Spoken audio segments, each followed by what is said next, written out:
Hi ಸ್ನೇಹಿತರೆ, ಎಲ್ಲರಿಗೂ ಆದ್ಯ career academy Hosakote YouTube ಚಾನಲ್ಗೆ ಸ್ವಾಗತ.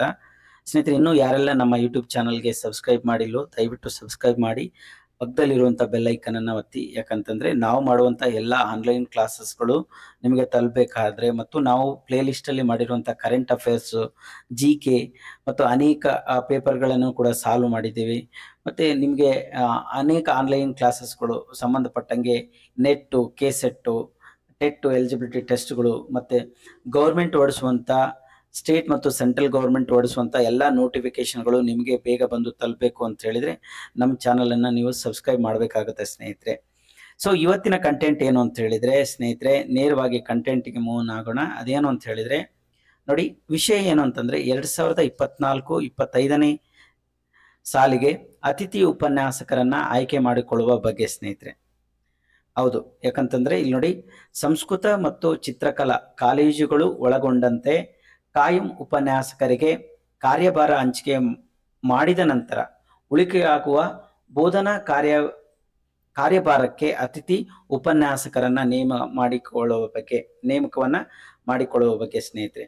ಸೊ ಆ ಒಂದು ಕೌನ್ಸಿಲಿಂಗ್ ಪ್ರಕ್ರಿಯೆ ಮತ್ತು ಆನ್ಲೈನ್ ಅಪ್ಲಿಕೇಶನ್ ಹಾಕುವ ವೇಳಾಪಟ್ಟಿ ಹೆಂಗಿರುತ್ತೆ ಅನ್ನೋಂಥದ್ದನ್ನು ನೋಡೋಣ. ಇಲ್ಲಿದೆ ನೋಡಿ ಸ್ನೇಹಿತರೆ, ತಾತ್ಕಾಲಿಕ ವೇಳಾಪಟ್ಟಿ. ಆನ್ಲೈನ್ ಮೂಲಕ ಅರ್ಜಿಯನ್ನ ಸಲ್ಲಿಸುವುದು ಯಾವಾಗಿಂದ ಪ್ರಾರಂಭ ಆಗುತ್ತೆ ಅಂತ ಹೇಳಿದ್ರೆ ಇದೇ ತಿಂಗಳು ಅಂದ್ರೆ ನಾಳೆಯಿಂದ ಸ್ಟಾರ್ಟ್ ಆಗುತ್ತೆ ಸ್ನೇಹಿತರೆ, ಆಗಸ್ಟ್ 31ರಿಂದ. ನೆಕ್ಸ್ಟ್ ಅರ್ಜಿ ಸಲ್ಲಿಸಲು ಕೊನೆಯ ದಿನಾಂಕ ಯಾವುದು ಅಂತ ಹೇಳಿದ್ರೆ ನಿಮಗೆ ಸೆಪ್ಟೆಂಬರ್ 7ರವರೆಗೂ ಟೈಮ್ ಇರುತ್ತೆ ನೋಡಿ ಸ್ನೇಹಿತರೆ. ಅದಾದ ಮೇಲೆ ತಾತ್ಕಾಲಿಕ ಮೆರಿಟ್ ಪಟ್ಟಿಯನ್ನ ಪ್ರಕಟಿಸುವುದು ಯಾವಾಗ ಅಂತ ಹೇಳಿದ್ರೆ ಸೆಪ್ಟೆಂಬರ್ 8ಕ್ಕೆ. ಸೊ ನೆಕ್ಸ್ಟ್ ನೋಡಿ ಸ್ನೇಹಿತರೆ, ನೀವು ಅರ್ಜಿಯಲ್ಲಿ ಏನಾದರೂ ಮಿಸ್ಟೇಕ್ ಮಾಡಿದರೆ ಅದನ್ನು ಎಡಿಟ್ ಮಾಡಲು ಅವಕಾಶ ಯಾವಾಗ ಕೊಟ್ಟಿದ್ದಾರೆ ಅಂತ ಹೇಳಿದರೆ ನಿಮಗೆ ಸೆಪ್ಟೆಂಬರ್ 10 ಮತ್ತು 9ನೇ ತಾರೀಕು ನಿಮಗೆ ಎಡಿಟ್ ಮಾಡಲು ಅವಕಾಶ ಕೊಟ್ಟಿದ್ದಾರೆ.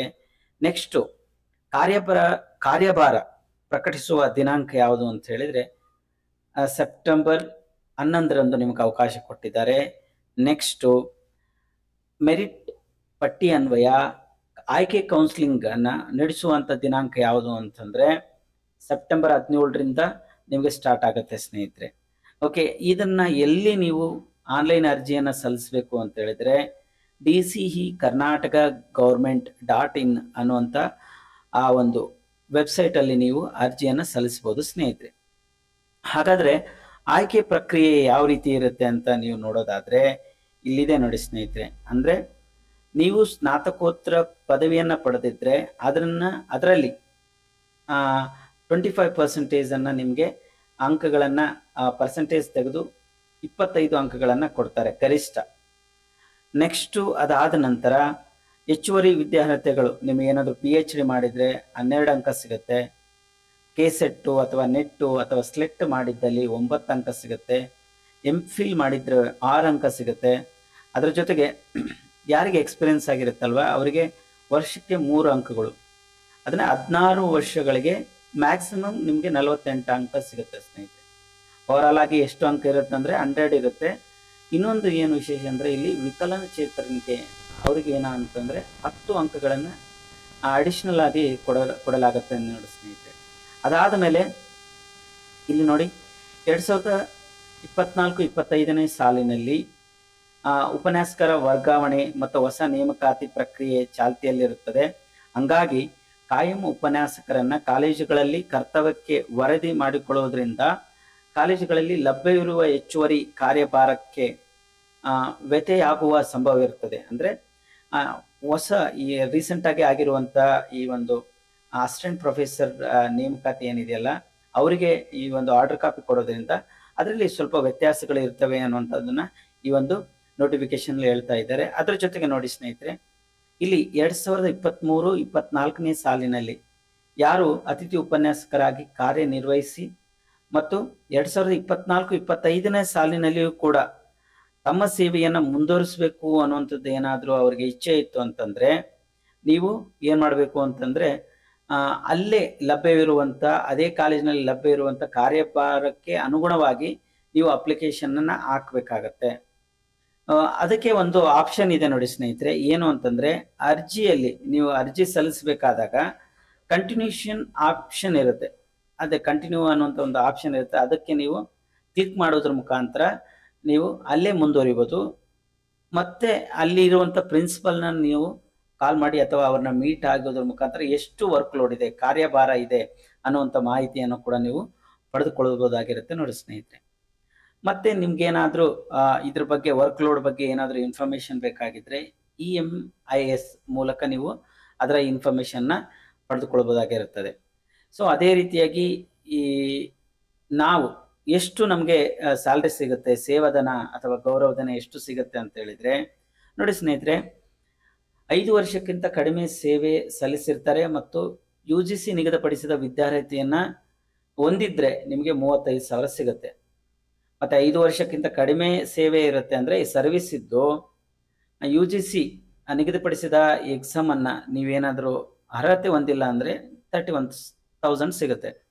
ನೆಕ್ಸ್ಟ್ ನೋಡಿ ಸ್ನೇಹಿತರೆ, 5 ವರ್ಷಕ್ಕಿಂತ ಹೆಚ್ಚಿಗೆ ಕೆಲಸ ಮಾಡಿ 10 ವರ್ಷಕ್ಕಿಂತ ಕಡಿಮೆ ಕೆಲಸ ಮಾಡಿರ್ತೀರಾ ಮತ್ತು UGC ನಿಗದಿಪಡಿಸಿದಂಥ ಕ್ವಾಲಿಫಿಕೇಶನ್ ಹೊಂದಿದ್ರೆ ಅಂದರೆ ಕೆಸೆಟ್ ನೆಟ್ಟು ಮತ್ತು ಸೆಲೆಕ್ಟ್ ಮಾಡಿದರೆ ನಿಮಗೆ 38,000 ಸಿಗುತ್ತೆ ನೋಡಿ ಸ್ನೇಹಿತರೆ.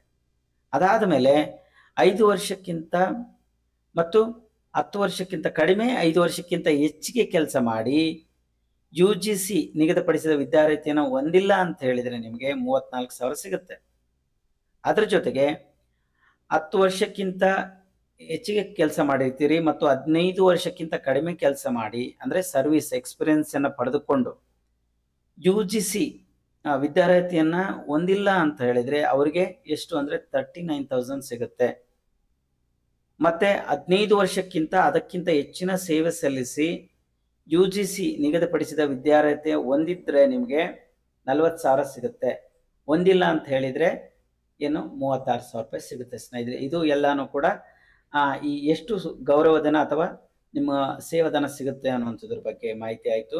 ಮತ್ತೆ ನೋಡಿ ಸ್ನೇಹಿತರೆ, ಕಲಾ ವಾಣಿಜ್ಯ ಭಾಷೆ ವಿಭಾಗಗಳಿಗೆ ನಿಮಗೆ ಗರಿಷ್ಠ ವರ್ಕ್ ಲೋಡ್ ಅಂತಂದ್ರೆ ಎಷ್ಟಿರುತ್ತೆ ಅಂದ್ರೆ 15 ಗಂಟೆ ಇರುತ್ತೆ. ವಿಜ್ಞಾನ ಅಂದ್ರೆ ಪ್ರಾಯೋಗಿಕ ಸಬ್ಜೆಕ್ಟ್ಸ್ಗಳು ಪ್ರಾಕ್ಟಿಕಲ್ ಇದ್ದವರಿಗೆ 19 ಅವರ್ಸ್ ಇರುತ್ತೆ ನೋಡಿ ಕಾರ್ಯಭಾರ, ವರ್ಕ್ ಲೋಡ್ ಅಷ್ಟಿರುತ್ತೆ ಸ್ನೇಹಿತರೆ. ಅದಾದ ಮೇಲೆ ನೋಡಿ ಸ್ನೇಹಿತರೆ, ಇಂಪಾರ್ಟೆಂಟ್ ಯಾವುದ ಮಾಹಿತಿ ಅಂತ ಹೇಳಿ ನೋಡೋದಾದ್ರೆ ನೋಡಿ, ಇದು ತುಂಬಾ ಇಂಪಾರ್ಟೆಂಟ್ ಆಗಿರುವಂತ ಮಾಹಿತಿ. ಯಾಕೆಂತ ಹೇಳಿದ್ರೆ ಇವಾಗ ಯಾರು PG ಆಗಿರುತ್ತಲ್ವಾ ಮತ್ತು ಹೊಸದಾಗಿ ಕೆಸೆಟ್ ಮತ್ತು ನೆಟ್ ಆದವರಿಗೆ ಒಳಗಡೆ ಹೋಗೋಕ್ಕೆ ಅವಕಾಶ ಇರಲಿಲ್ಲ, ಅಂಥವರಿಗೆ ಒಂದು ಸಿಹಿ ಸುದ್ದಿ ನೋಡಿ ಸ್ನೇಹಿತರೆ. ಏನು ಅಂತ ಹೇಳಿದ್ರೆ, ಸರ್ಕಾರದ ಆದೇಶ ಸಂಖ್ಯೆ ED 242 2021ರಲ್ಲಿ ದಿನಾಂಕ 14/1/2022ರಲ್ಲಿ ಜಾರಿಗೊಳಿಸಿರುವ ಮಾನದಂಡಗಳು ಏನಿತ್ತು ಅಂತಂದ್ರೆ ಕ್ರಮ ಸಂಖ್ಯೆ 6ರಲ್ಲಿ ಇದನ್ನ ಹೇಳಲಾಗಿತ್ತು. ಏನು ಅಂತಂದ್ರೆ UGC ನಿಗದಿಪಡಿಸಿದ ವಿದ್ಯಾರ್ಹತೆಯನ್ನ ಹೊಂದಿಲ್ಲದ ಅತಿಥಿ ಉಪನ್ಯಾಸಕ ಆಕಾಂಕ್ಷಿಗಳಿಗೆ ನಿಗದಿತ ವಿದ್ಯಾರ್ಹತೆಯನ್ನ ಹೊಂದಲು 3 ವರ್ಷಗಳ ಕಾಲಾವಧಿ ನೀಡಲಾಗಿತ್ತು. ಅಂದ್ರೆ ನೀವು ಕ್ವಾಲಿಫಿಕೇಶನ್ ಆಗಬೇಕು UGC ಪ್ರಕಾರ, ಕೆಸೆಟ್ ನೆಟ್ಟು ಮತ್ತೆ ಸ್ಲೆಟ್ ಅನ್ನು ಪಡೆದುಕೊಳ್ಬೇಕು ಅಂತ ಹೇಳಿ 3 ವರ್ಷಗಳ ಕಾಲ ಅವಕಾಶ ನೀಡಲಾಗಿತ್ತು. ಅದರಂತೆ ಅತಿಥಿ ಉಪನ್ಯಾಸಕ ಆಕಾಂಕ್ಷಿಗಳು ದಿನಾಂಕ 13 ಅಂದ್ರೆ ಜನವರಿ 13, 2025ರ ಒಳಗಡೆ ನಿಗದಿತ UGC ವಿದ್ಯಾರ್ಹತೆಯನ್ನ ಪಡೆಯಬೇಕಾಗಿರುತ್ತದೆ. ಪಡೆದಿಲ್ಲ ಅಂತ ಹೇಳಿದ್ರೆ ಅಂಥವರನ್ನ ಕೈ ಬಿಡಲಾಗತ್ತೆ ನೋಡಿ ಸ್ನೇಹಿತರೆ.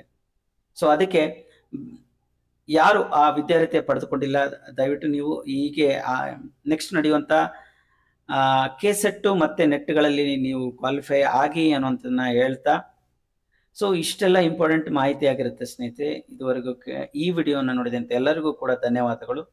Thank you.